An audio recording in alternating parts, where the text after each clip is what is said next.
उसको छोड़ें, विभू जी हमारे साथ जुड़े हैं, और मुझे लगता है कुछ सार्थक चर्चा होगी, तो उनकी बात हम सुनते हैं। विभू जी अच्छे जानकार हैं पंचांग आदि के विषय में, तो जो भी उनका प्रश्न हो, विभू जी स्वागत है, आप अपनी बात रखिए। नमस्ते आचार्य जी। मैं जो प्रश्न पूछना चाह रहा था, मैंने आपसे व्हाट्सएप में भी पूछा था कि कुछ लोग वैदिक काल के ऐतिहासिक कालक्रम को निर्धारित करने के लिए कुछ तर्क रखते हैं, जिनमें से एक तर्क जो उनका था वो ये भी था कि ऋग्वेद में लोहे के लिए कोई शब्द नहीं है, लेकिन अथर्ववेद में है। तो उसको वो इस तरह से कहते हैं कि मतलब कालक्रम में रखते हैं वेदों की प्रक्रिया को या वेदों के गठन की प्रक्रिया को। इस पर मैं आपके विचार जानना चाह रहा था। जी, ये आपका बहुत सुंदर सार्थक प्रश्न है, ये सभी लोगों को जानना समझना चाहिए। तो ये हमारे सभी साथी ध्यान रखें, ये खुला सत्र केवल इस अर्थ में है कि जैसे सायंकालीन सत्र में हम उसी वेद मंत्र की चर्चा करेंगे या व्याकरण की कक्षा में जो प्रकरण चल रहा है उसकी चर्चा करेंगे। यहाँ पर हम धर्म संस्कृत से संबंधित कोई भी प्रश्न कर सकते हैं, परंतु कृपया राजनीति और विवादित विषयों को न उठाएं। आपका ये प्रश्न बिल्कुल उचित है। देखिए, इसमें हम लोगों का मत ये है कि वेद एक ग्रंथ है, उसमें 4 संहिताएं हैं, अर्थात यूं कहें वेद एक ग्रंथ है जिसके 4 भाग हैं, जिनको संहिता कहा गया है। ऋक, साम, अथर्व, यजु, ये चारों संहिताएं हैं। पहली संहिता या पहला भाग ऋग्वेद है। ऋग्वेद में नाम इसी क्रम से दिए गए हैं। तस्मात् यज्ञ सरहुता ऋचा सामान्य जज्जिरे छंदांस जज्जिरे तस्मात् यजु तस्मात् अजायत। तो उसमें क्रम ये दिया गया, ऋचा सामान्य, पहले ऋचाएं ऋग्वेद, फिर साम, उसके पश्चात छंदांश अर्थात अथर्ववेद, और यजु तस्मात् अजायत, सबसे अंत में चौथे स्थान पर तो यजुर्वेद आया। तो हम लोग जो वेदाष्टक पाठ करते हैं वो इसी क्रम से करते हैं। अब इसमें कोई चाहे तो ये प्रश्न तो कर सकता है कि इस मंत्र में छंदांश कहा गया है, अथर्व नहीं कहा गया है। यह उचित प्रश्न है, इस पर तो विचार किया जा सकता है कि इस मंत्र में या और भी बहुत से मंत्रों में छंदांश आदि शब्दों का प्रयोग हुआ है अथर्ववेद के लिए, ऐसा हम सभी लोग आज मान रहे हैं। कोई ये कहे कि आप छंदांश को अथर्ववेद क्यों मान रहे हैं, तो ये प्रश्न हो सकता है, जिसका हो सकता है बहुत उचित उत्तर मैं अभी न दे सकूं। लेकिन सामान्यता ये मान लिया गया है, सभी विद्वान सहमत हैं कि ये छंदांश जो यहाँ कहा गया है और ब्रह्मवेद भी कहीं कहीं कहा गया है, वो अथर्ववेद के लिए कहा गया है। हाँ, इससे इतना तो निष्कर्ष निकलता है कि उस संहिता का अथर्व नाम संभवतः बाद में पड़ा हो। पहले उसे हम छंदांश, छंदस या ब्रह्मवेद के रूप में जानते रहे हो, और बाद में किसी कारण से उसे अथर्व के नाम से जाना गया हो, और वो नाम इतना प्रचलित हो गया कि अब लोग उसी नाम से जानने लगे। इसको इस प्रकार भी समझ सकते हैं, इसे यजुर्वेद बहुत प्रचलित है, अभी भी है। तो सामान्यतः हमने देखा गुरुकुलों में जो यजुर्वेद का अध्ययन होता है उसे माध्यंदनी शुक्ल यजुर्वेद संहिता कहा जाता है, लिखा जाता है। बोलचाल में सामान्यतः वो लोग माध्यंदन कह देते हैं, हमारा अनुभव है, हम भी कह देते हैं, वो भी कह देते हैं, कोई माध्यंदन। तो माध्यंदन एक ऋषि का नाम है जिसने, कह सकते हैं, उस संहिता का एक अंतिम संपादन किया जिस रूप में आज हम उसे पढ़ रहे हैं। जो भी उनका योगदान रहा हो, तो माध्यंदन ऋषि का नाम उसके साथ जुड़ा हुआ है, तो उसे माध्यंदन संहिता कहा जाता है। वैसे है तो वो यजुर्वेद, उसमें भी शुक्ल यजुर्वेद। तो जैसे ये माध्यंदन संहिता कहा जा रहा है, वैसे ही जो पहले छंदस या ब्रह्मवेद कहा जा रहा था उसको अथर्ववेद कहा जाने लगा। ये तो संभव है कि अथर्ववेद शब्द तो उस मंत्र में नहीं आया, परंतु स्पष्ट रूप से पहले कहा गया ऋचा सामान्य जज्जिरे, फिर कहा गया छंदांश जज्जिरे तस्मात्। उसी से पहले ऋचा सामान्य, जिससे ऋचा और साम उत्पन्न हुए, उसी से छंदस उत्पन्न हुए, और उसी से यजु तस्मात् अजायत, फिर यजुर्वेद उत्पन्न हुआ। यजुर्वेद चौथे स्थान पर है, तो अथर्ववेद को चौथे स्थान पर या बाद में उत्पन्न हुआ मानने का तो कोई कारण मेरे विचार से नहीं बनता।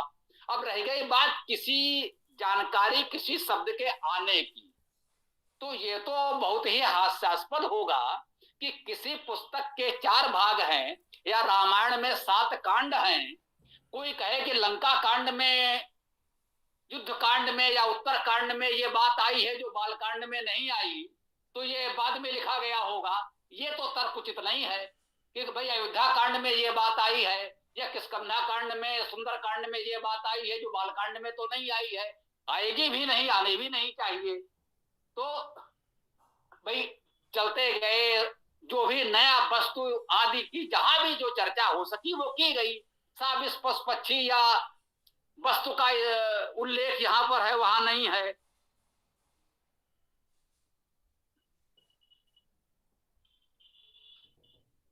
जी आप लोग सुन पा रहे हैं? कोई समस्या तो नहीं आई? नहीं आचार्य जी, ठीक है स्वामी जी।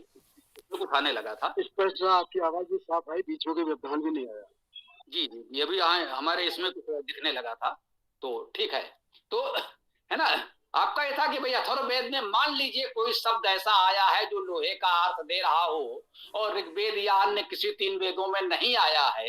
अरे भाई प्रसंग बस वहां कोई चर्चा आई होगी तो वहां पर उसकी चर्चा हो गई, और वहां पर वो विषय यदि नहीं आया तो ये तो कोई तर्क कोई बुद्धिमान व्यक्ति नहीं मानेगा कि इसलिए हम मान लें। हो सकता है और भी बहुत से विषय हो जो अथर्ववेद में ना हो, ऋग्वेद में आए हो, तो कहा जाए ऋग्वेद बाद का है, अथर्ववेद पहले हो गया। तो ये तर्क मेरे विचार से तो बहुत स्वीकार्य नहीं है। और रह गई बात लोहे का उपयोग की, तो वेद में कौन सा शब्द है जिसका अर्थ लोहा और क्यों किया जा रहा है, यह अलग प्रश्न है। मेरे विचार से तो मुझे चारों वेदों में कहीं कोई ऐसा शब्द या उल्लेख नहीं मिला जिसे हम निश्चित रूप से उस अर्थ में कह सकें जिस अर्थ में आज लोहा नामक धातु को कहा जाता है। ओम जी, बहुत बहुत धन्यवाद। गुरुजी, मैं इसमें एक बात ये कहना चाहूंगा, जैसे ये जो बात अयस की चल रही है ना, ये बात ठीक है, अथर्ववेद में मिलता है ना, लेकिन ये जो लोहा मानने वाली बात है ना, ये वेद के लिए लागू नहीं होती। अलग अलग लोगों ने अलग अलग ग्रंथों में ना इसका अलग अलग वर्णन किया है। मैंने पढ़ा था जब विभू जी से मेरी बात हुई थी, तो इसको शायद सैटर्न से भी जोड़ा था कई लोगों ने, शनि आदि से, वहां पर जो उनका जो भी पाया जाता है वहां पर उसको बोला है शायद याज्ञवल्क्य की संहिता में, और कई अलग अलग ग्रंथों में अलग अलग इसके उल्लेख किए हैं अयस के। जो ये वेद में आता है 2 मंत्रों में, तो वहां पर इसके जितने भी भाष्य हुए हैं, दयानंद सरस्वती जी और अन्य थे जो मैंने देखे थे, तो सब में उन्होंने अर्थ तो लोहा ही किया है, लेकिन लोहा उसका अर्थ लेंगे कैसे ये कहीं पे भी स्पष्ट नहीं होता। जैसा कि मैंने आपसे पूछा था कि उसमें अय धातु है, गति करना अर्थ आता है, तो और जैसे अय है तो इससे अयस से अयस्क शब्द बनता है। अयस्क अलग है और धातु अलग है, लोहा धातु है, अयस्क नहीं है ना। तो और हम धातु को ही उपयोग ले सकते हैं, अयस्क को लेते भी नहीं है ना। तो मतलब बहुत सारी इसमें चीजें हैं। तो एक ऐसा ही है, योग रूढ़ शब्द की तरह है ये, इसका मतलब अलग अलग जैसा प्रचलित मान्यताओं के आधार पे हो गया, तो वेद से तो इसको नहीं जोड़ सकते।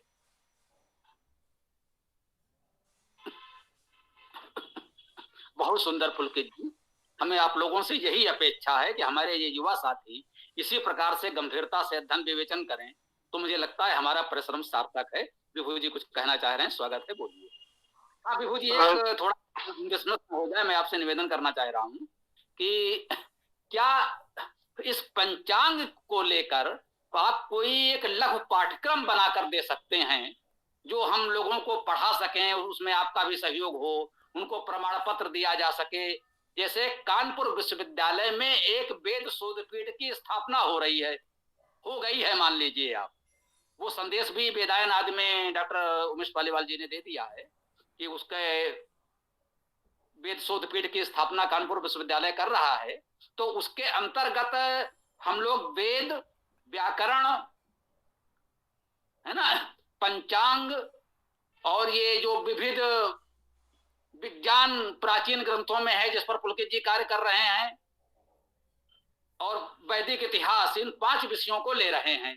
तो पंचांग पर तो आपसे अधिक जानकार अधिकृत व्यक्ति हमारे पास नहीं है, मेरा विषय तो बिल्कुल भी नहीं है। तो आप चाहें तो एक लघु पाठ्यक्रम बनाकर हमको दे दें, तो हम विश्वविद्यालय को दिखाएं, हो सकता है वो स्वीकार कर लें, तो इससे हमारा आपका कार्य और आगे बढ़ेगा, तो अच्छा रहेगा। अब आप अपनी बात करें, मुझे लगा भूल न जाए इसलिए कह दिया वो। नहीं, बिल्कुल, बहुत बहुत धन्यवाद। ये पुलकित जी ने मुझसे कहा था।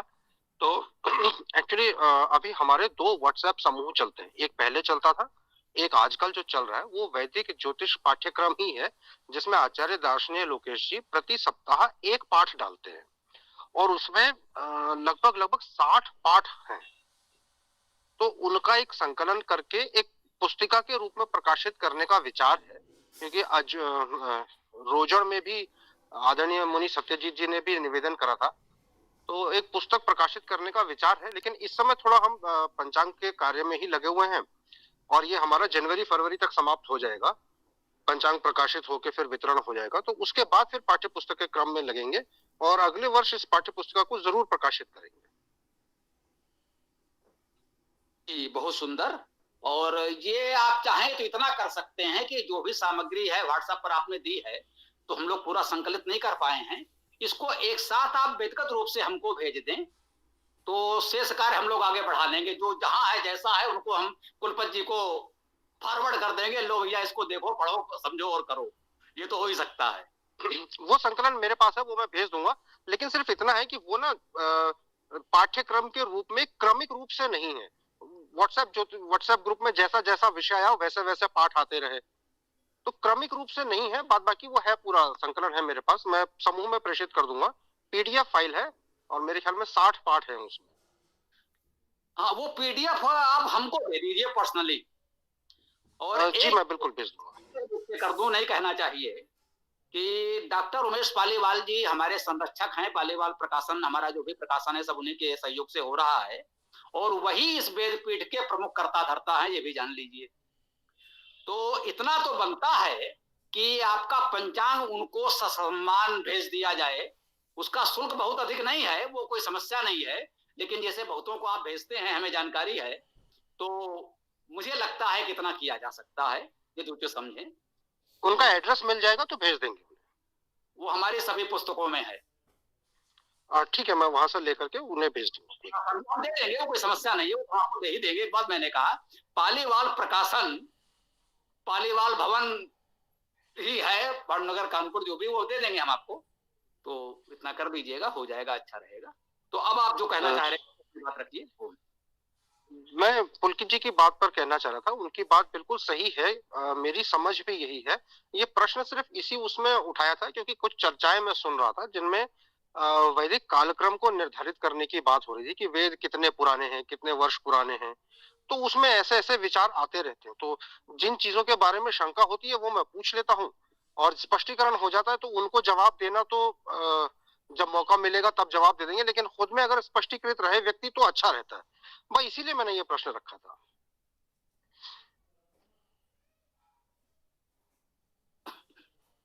जी, अति उत्तम, यही हम सभी मित्रों से चाहते हैं।